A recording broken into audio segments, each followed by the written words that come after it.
ছাদ ঢালাইয়ের পরে কোন ভুলটা করা যাবে না, যার জন্য মারাত্মক ক্ষতি হতে পারে আপনার বিল্ডিংয়ের? আরসিসি কলাম হোক বা ব্রিক ফাউন্ডেশনই হোক, বাড়ির গুরুত্বপূর্ণ পার্ট হচ্ছে ছাদ। ছাদে ভালোভাবে কিউরিং, কাস্টিং বা কিউরিংয়ের কী কাজ এবং কি কি উপায়ে করবেন, পরের দিন কি কি বিষয় লক্ষ্য রাখবেন, এই নিয়ে বলবো। কারণ সচেতনতাই পারে আপনার কষ্টের টাকা সঠিক কাজে লাগাতে পারে। আমরা জানি ছাদ ঢালাইয়ের পরের দিন হতে অথবা 6 থেকে 10 ঘন্টা পরে কাস্টিং যে কংক্রিটকে সর্বদা ভিজিয়ে রাখতে হয়, একে আমরা কিউরিং বলি।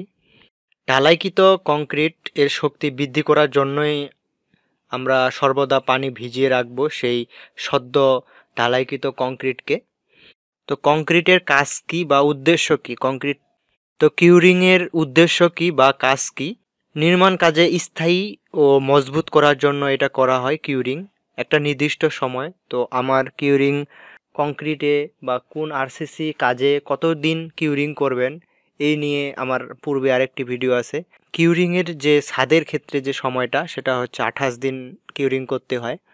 তাই কংক্রিটে অবস্থিত যে সিমেন্ট পানি যে প্রতিক্রিয়ার সঠিকভাবে সম্পূর্ণ করার জন্যই নির্দিষ্ট সময় ধরে কিউরিং করতে হয়।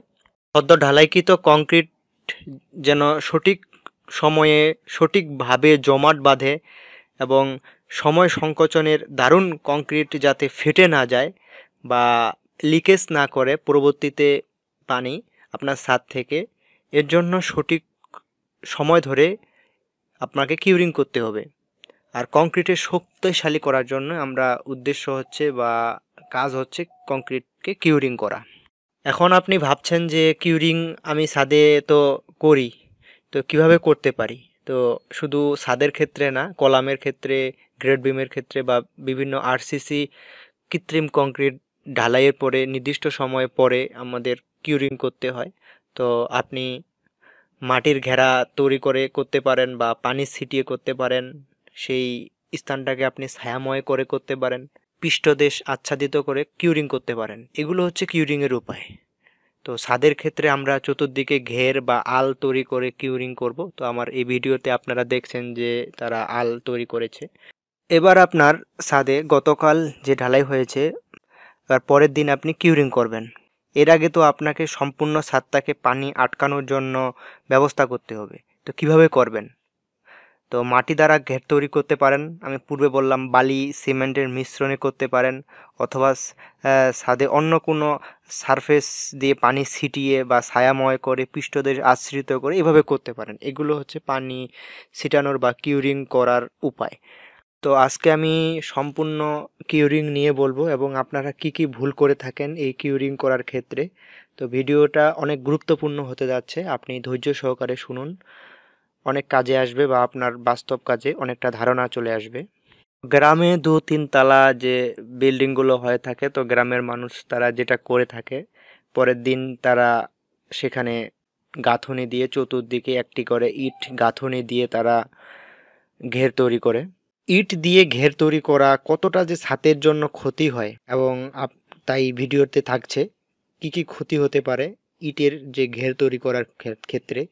তো এখন ধরুন যে আপনার সাইটটিতে 1400 স্কোয়ার ফিট বা 1800 স্কোয়ার ফিট, তো এই যে স্কোয়ার ফিটের আপনার যে স্ল্যাবটা, এই ছাদটিকে আপনাকে চতুর্দিকে ঘের তৈরি করতে কতগুলো ইট লাগবে একবার ভাবুন। এই যে এতগুলো ইট উপরে তুলছে, তো এখানে হেড মিস্ত্রি সে গাচ্ছে বা লেবারগুলো এতগুলো ইট তুলে দিচ্ছে, সেখানে সিমেন্ট বালি মশলা যে এগুলো কড়াইয়ে করে নিয়ে যাচ্ছে, তো কতগুলো লোক এখানে কাজ করছে।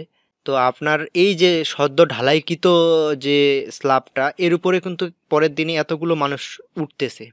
এতে আপনি যতই আস্তে আস্তে হাঁটুন বা সাবধানে চলুন, যখন আপনি ছাদের বিভিন্ন প্রান্তে হেঁটে কাজ করছে, তখন তারা কিন্তু এই সাবধানতা কখনো অবলম্বন করতে পারবে না।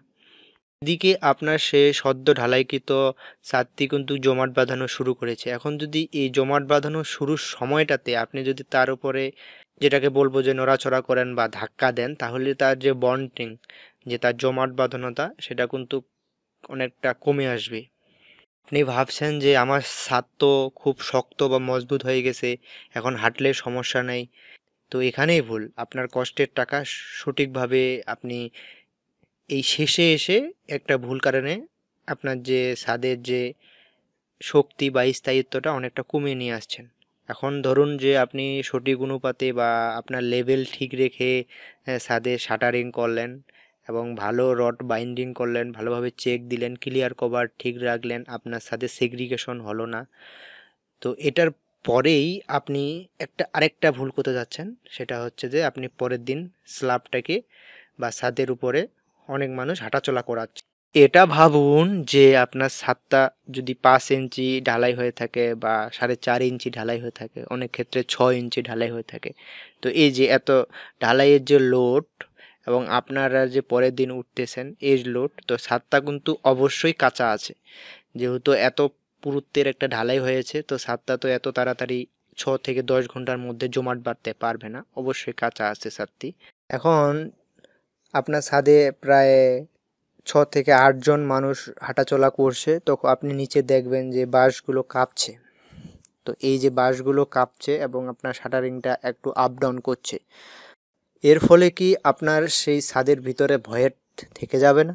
এখন আপনি ভাবছেন যে তাহলে আমি কি করব ভাই, আমি কি সেখানে ঘের তৈরি করব না বা আল তৈরি করব না, পানির তত্ত্বরা বা সিপসিকানি পানি এগুলো দিব না, পানি কি আমি বেঁধে রাখবো না, আমার কিউরিং করব না, বা এ নিয়ে এখন আমার থাকছে বা এই নিয়ে আমি এখন বলবো। তো ভিডিওটা আপনি না টেনে সম্পূর্ণ দেখুন আর একটু ধৈর্য সহকারে ভিডিওটা শুনুন, তাহলে আপনার অনেকটা ধারণা আসবে আপনার বিল্ডিংয়ের ক্ষেত্রে বা আপনি কাজ করবেন। কারণ সচেতনতাই পারে আপনার কষ্টের টাকা সঠিক কাজে লাগাতে।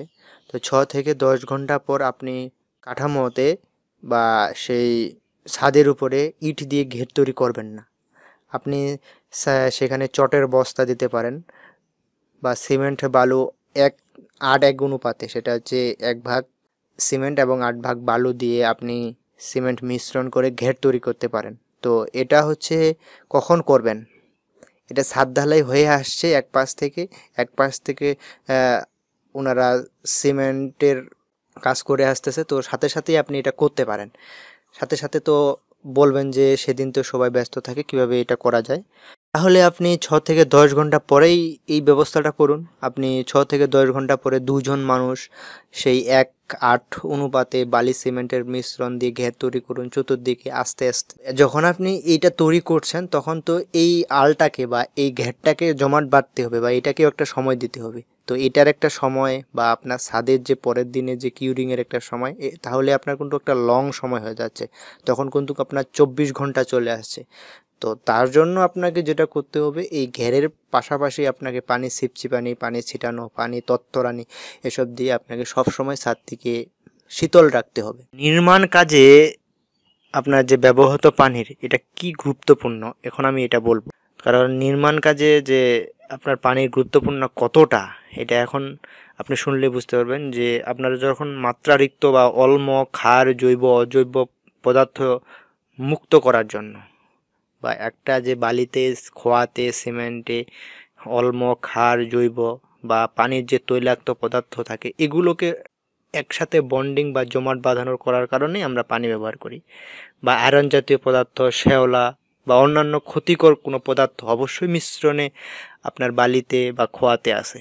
আমরা সবসময় চেষ্টা করব যে আমরা ছাদে হোক বা অন্য আরসিসি কাজেই হোক না কেন, আমরা পান করা পানি, যেটা আমরা পান করি বিশুদ্ধ পানি, সেটাই ব্যবহার করব। তাহলে এটা আপনার যে রডের জন্য, সিমেন্টের জন্য, বালির জন্য যে একটা সঠিক কৃত্রিম সদ্যকৃত যে জমাট বাঁধানোর যে সময়, তাহলে এটা আপনার পানির কারণেই জমাট বাঁধে, তাহলে আপনাকে সঠিক বা ভালো বিশুদ্ধ পানি ব্যবহার করতে হবে।